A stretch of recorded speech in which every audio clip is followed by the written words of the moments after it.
Hi, it's Bill from Suffolk here. Now, one of the inescapable facts about owning a vehicle in Northern Europe is you have to take rustproofing very seriously. Firstly, because of the periodic cold snap, when copious amounts of salt are put down on the roads, but also the weeks and months of miserable cold wet weather when nothing really gets dry. Now, several of my subscribers have asked what my approach is to rustproofing, so here it is. I'll both tell you about my particular take on it, but also what not to do and what to avoid, and there might be a few surprises there.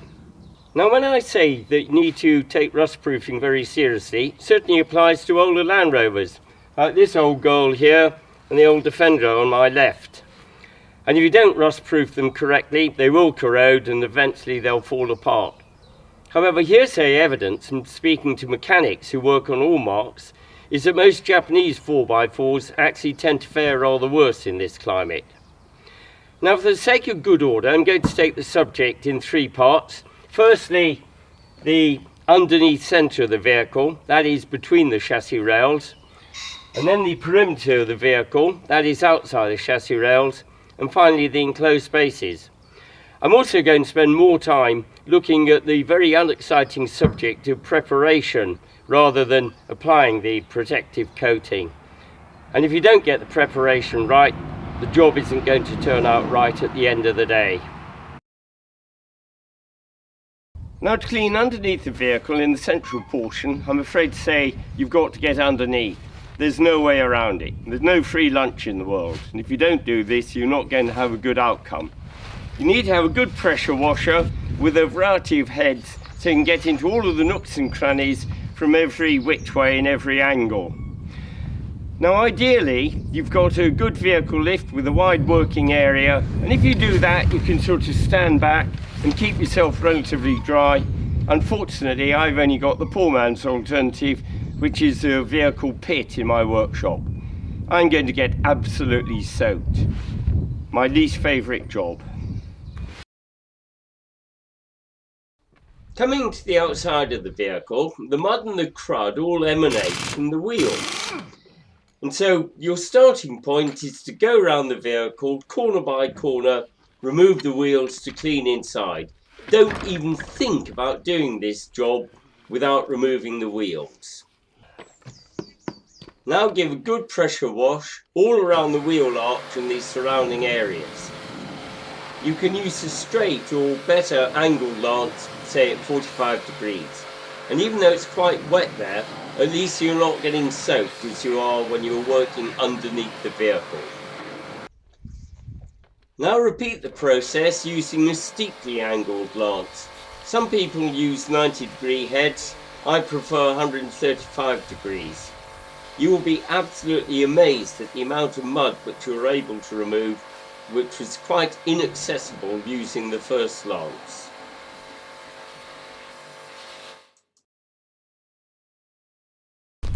Now, after you've done the pressure washing to remove the mud, the next phase, the detail preparation, is by far the most critical and the most time-consuming phase.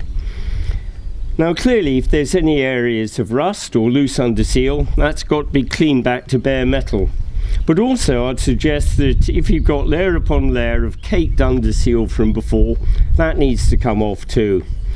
It's both unsightly, but also you can't see what's going on behind. And as I've shown in a number of areas on this old vehicle here, it can be rusting away quite happily with no visible evidence on the surface. Tools. Now, in order to do the detailed preparation of the chassis, you've got to have the right tools available. Probably the most widely used tool is an angle grinder, either with a coarse brush like this or with grinding discs.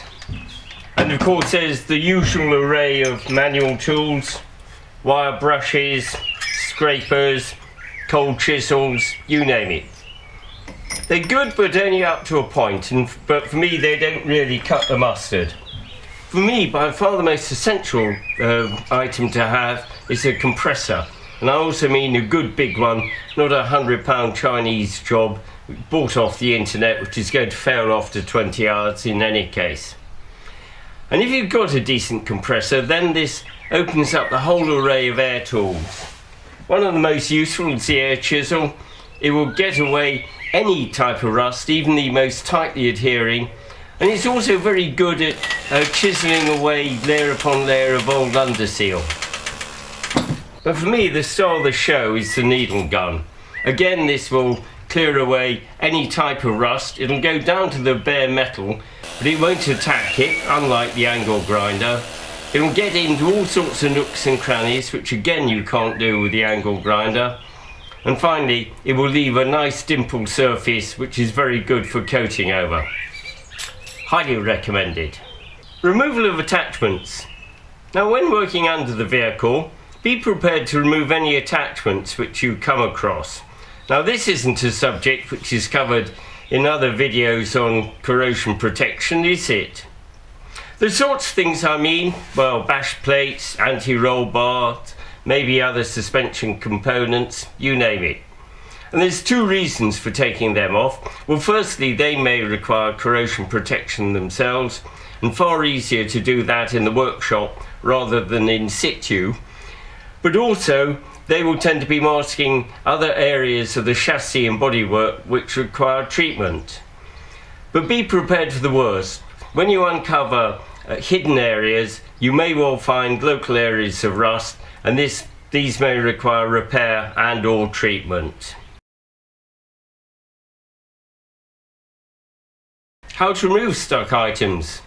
Well, removing stuck items from an old vehicle like the Disco there, that's a whole subject in its own right, so I'll only touch on it very briefly here.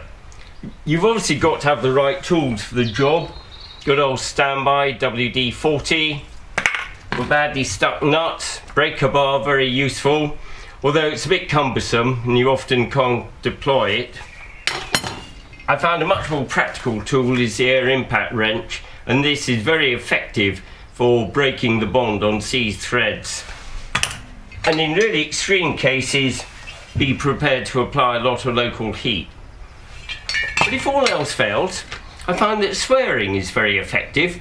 For a moderately stuck item, a simple expletive may be enough to do the job, but for really badly seized items, be prepared to have 2 to 3 minutes of blood-curdling profanities, but that normally gets the bugger moving. Now, when attempting to remove nuts and bolts on an old vehicle like this, you're always going to come across a minority of threads which are so badly seized up that in spite of having used your choicest swear words, you're unable to get them moving. One such item on this one, it was the seatbelt anchorages, completely seized up. I destroyed this little T50 Torx bit in the attempt, and at the end of the day had to cut it out using the angle grinder. Mind you, this is a pretty destructive beast, leaves a lot of collateral damage, and if you are able to use a cut-off tool like this, it'll do a much neater job.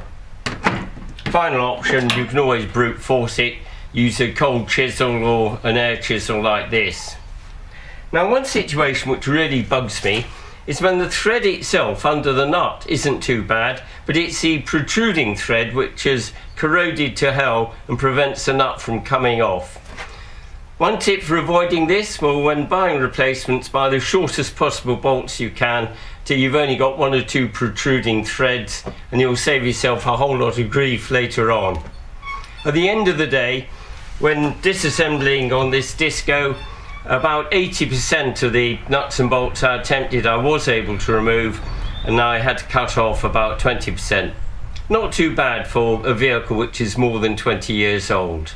Well, let's have a look at some of the improvements I made with some of the items which I removed from the vehicle.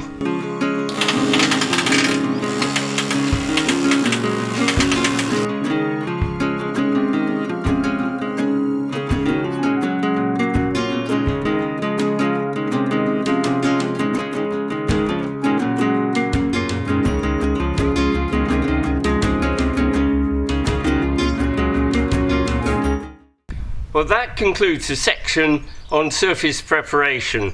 I think I'll leave it there for today. Next time I'll look at surface coatings and the treatment of internal spaces. Bye for now.